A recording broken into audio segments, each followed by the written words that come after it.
Boa noite, senhoras e senhores, sejam bem-vindos a mais uma gravação do nosso quadro Loucuras do Rádio e Outras Histórias. Hoje, episódio 9. Mais uma vez aqui na presença, meu pai, o grande mestre, professor Heraldo Moreira, para contar mais histórias pra gente sobre o rádio e história de vida. Boa noite, pai, mais uma vez, seja bem-vindo e conte as suas histórias de hoje. Boa noite, filhão, boa noite a galera toda que tá aí na live, né? Um abraço especial pro Léo, né? E pra Mari. Já me cumprimentaram aí, inclusive, no chat. Eu separei hoje, filho, 4 histórias aqui. São 3 histórias de vida e uma história do rádio. Beleza. Você prefere que eu comece pela do rádio? Então, eu acho melhor começar com a do rádio, porque é o tema principal do quadro, e depois com as outras. Beleza, então. Então vamos para a do rádio. Há alguns anos era possível fumar em qualquer lugar, né? Na sala de aula, até já contei aqui semana passada a história do professor, né? Que Sim. fumava na sala de aula. Os alunos também fumavam. Em qualquer lugar, enfim, né? Não tinha as restrições corretas que existem hoje, né? Você fumava dentro de avião. Eu ia falar isso agora. Existia um absurdo de se fumar dentro do avião. Que era uma coisa muito idiota, né? Você tinha a área dos fumantes e a dos não fumantes. Como se a fumaça ficasse só até o meio do avião, né? Ela não chegasse até as outras pessoas. A janela do avião ia aberta nessa época. Mas enfim, o certo é que era possível fumar também dentro dos estúdios de rádio. Sim. E isso era um problema. Porque além do risco, né, de um incêndio, porque um estúdio de rádio, geralmente ele tem aqueles forros anti-ruído, sim, né, que é material inflamável. que é altamente inflamável. Sim. Então fumar dentro do estúdio é pedir para morrer, né? É verdade.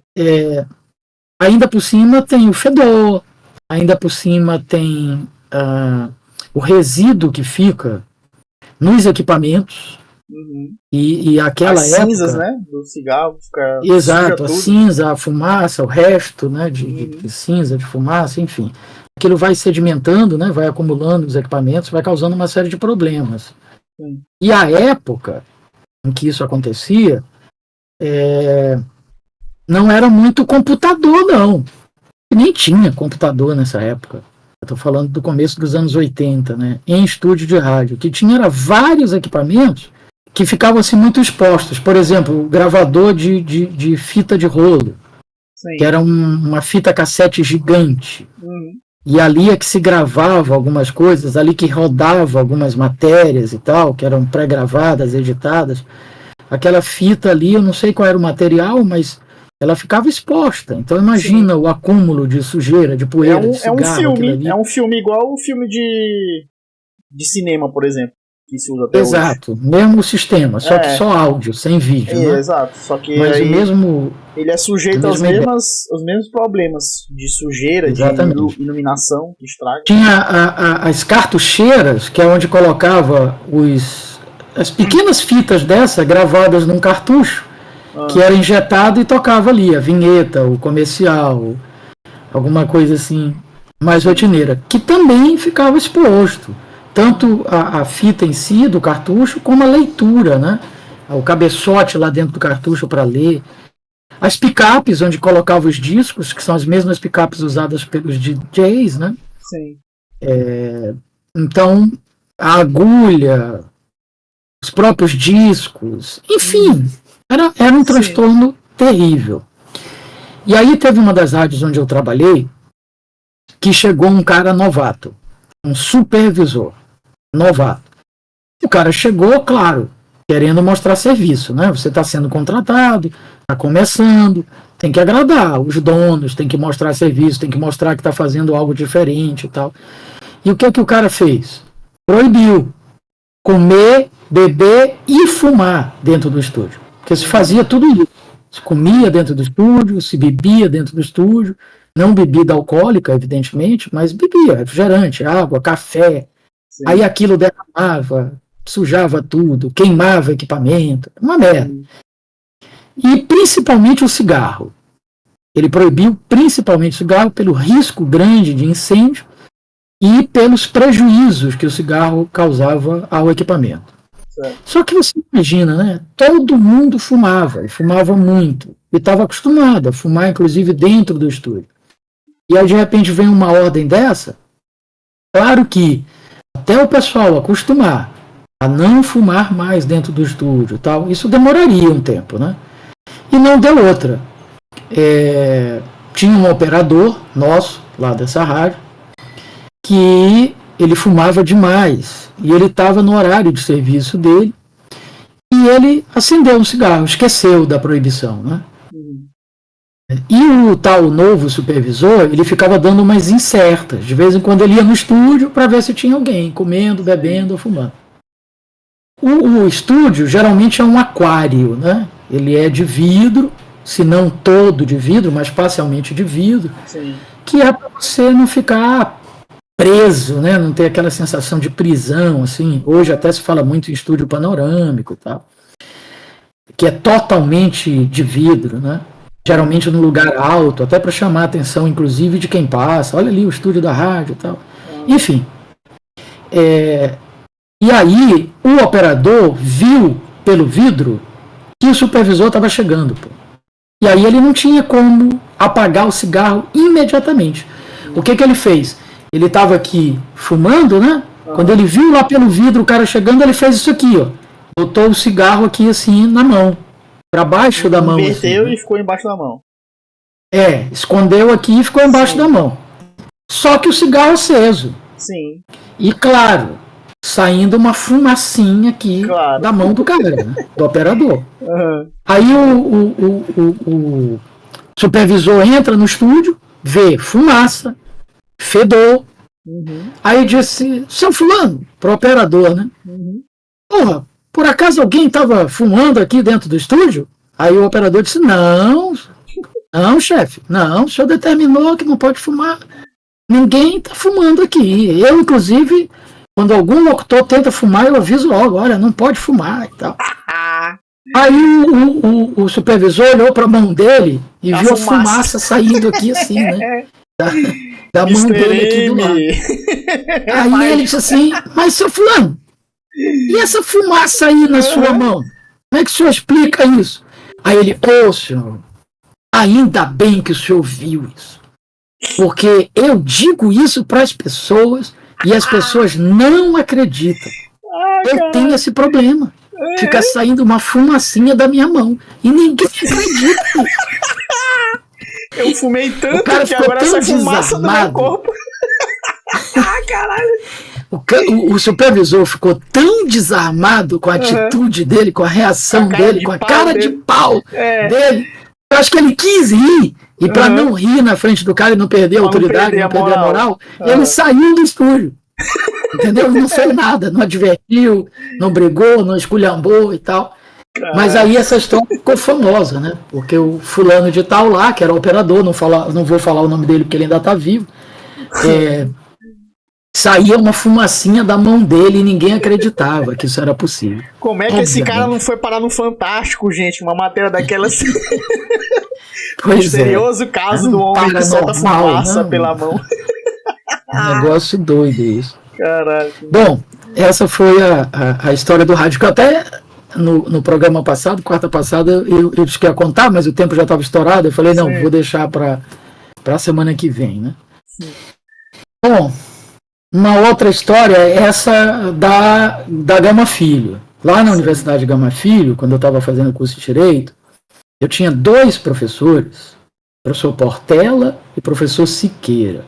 Eles 2 eram auditores da Justiça Militar. O que é isso? Juízes que atuam na Justiça Penal Militar. Porque a Justiça Penal Militar ela tem uma configuração um pouquinho diferente, ela resolve os crimes militares, né?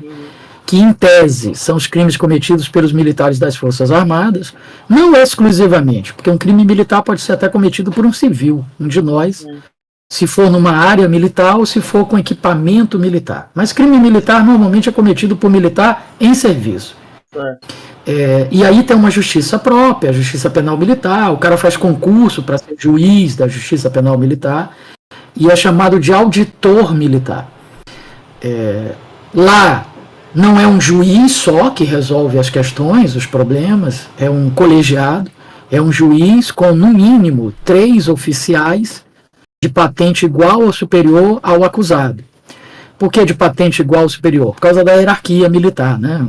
Você imagina que um capitão não pode ser julgado por um sargento, né? Ele tem que ser, no mínimo, por um outro capitão, ou por alguém acima, um major e tal.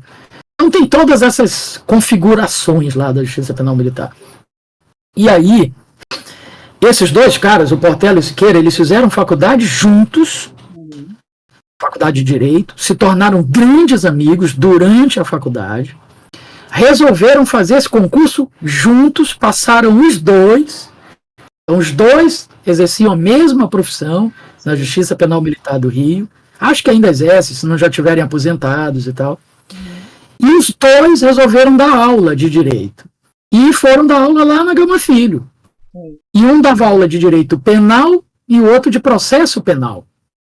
E a gente tinha aula com os 2. E eles, como todo bom carioca, eram extremamente gozadores. E ficavam sacaneando um com o outro.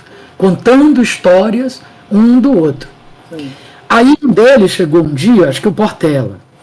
Disse assim, pessoal, tem uma novidade para contar para vocês do Siqueira. Aí a gente, professor, o que é e tal? A gente também não gostava da sacanagem, né? Sim. Aí ele, rapaz, é o seguinte. Quando ele foi estagiário, o maior orgulho dele é que ele estagiou no maior escritório de direito penal do Rio de Janeiro, que é o escritório do professor Magalhães Noronha. Quem fez faculdade de Direito nos anos 80, como eu, a referência do direito penal era esse advogado do Rio, Magalhães Noronha, com vários livros escritos, fantástico ele, famoso e tal. E o Siqueira foi estagiário do escritório dele. Só que aí o Portela, que não foi estagiário do Magalhães Noronha, para sacanear o Siqueira que foi, disse para a gente o seguinte, olha, ele foi, tá? Ele disse para todo mundo que ele foi estagiário no escritório do Magalhães Noronha, e foi realmente. Eu não consegui passar no estágio de lá, ele conseguiu. Mas só que ele não aprendeu nada e não fez nada além de aquilo que ele colocava no currículo dele. Aí a gente, o que ele colocava no currículo, professor? Ele colocava assim, eu estagiei no escritório do Magalhães Noronha e carreguei a pasta dele. Diz que essa era a maior qualificação dele, ter carregado a pasta do Magalhães Noronha. Aí todo mundo riu e tal, não sei o quê. Quando chegou na aula do Siqueira, a gente falou, professor, o Portela está contando uma história sua aí, a gente quer saber se é verdade e tal. Aí ele, que história? Aí a gente contou a história para ele. Aí ele, muito esperto e muito brincalhão também, disse assim, não, é verdade. No meu currículo, realmente, quando eu fui estagiário, qualificação profissional. A única coisa que tinha lá era isso mesmo, ele não está mentindo não. Eu carreguei a pasta do Magalhães Noronha. Agora, pior é o que esse sacana fez, o que ele botou no currículo dele. Porque ele nem conseguiu estagiar no escritório do Magalhães Noronha, ele conseguiu. Aí a gente, o que ele botou lá? Ele botava assim, qualificação profissional. Eu conheço o cara que carregou a pasta do Magalhães Noronha. Quer dizer, ele deu uma puta de uma reviravolta, né? Na história, pô. Muito sacana, muito sacana. É muito a vibe de carioca mesmo, gozador. Tirar um não, e assim ali, né, no momento ali, na hora, ele teve uma tremenda presença de espírito, né, e reverteu a história toda.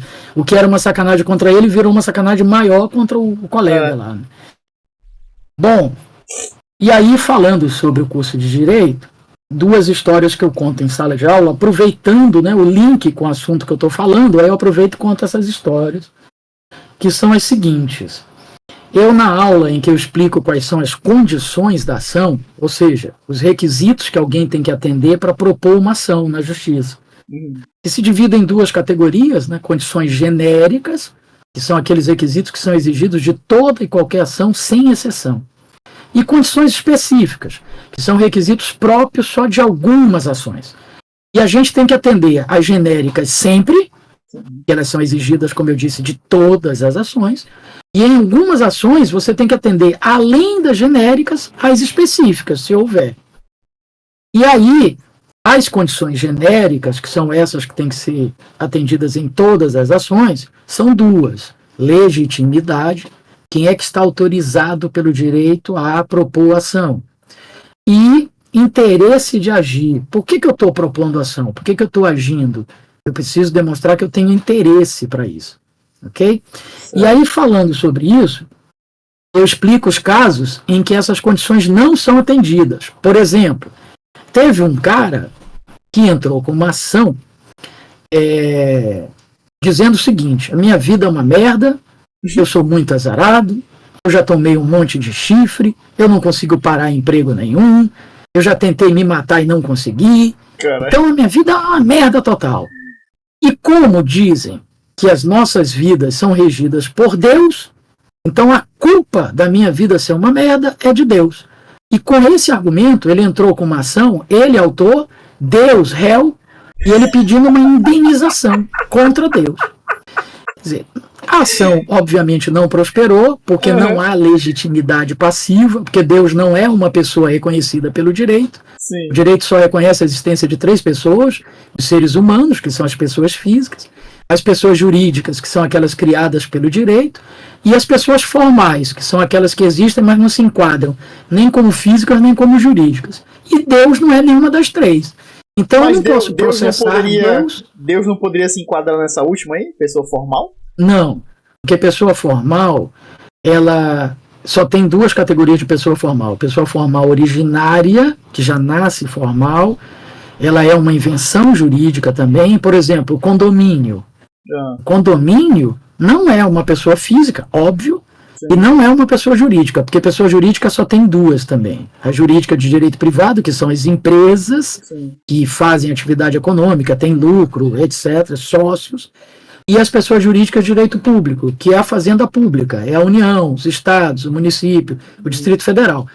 Então, pessoa formal, condomínio, não é pessoa física, não pertence ao Estado, não é um órgão público e não é uma empresa também, porque não tem sócio, não visa lucro. É o quê? É uma pessoa formal originária. Uma pessoa criada pelo direito, mas que não se enquadra nas 2 categorias mais antigas, que são físicas e jurídicas. Certo. E a outra pessoa formal que existe, que é a pessoa formal derivada, que é aquela que era uma física e morreu, por exemplo. Aí surge o espólio. O espólio substitui a pessoa que morreu. E uma empresa que faliu, que morreu, entre aspas, surge a massa falida da empresa. Então, pessoa formal derivada. E Deus tu não consegue enquadrar como pessoa física, não é um órgão público, não é uma empresa e não é pessoa formal, nem originária, nem derivada. Então, não é uma pessoa para o direito, né?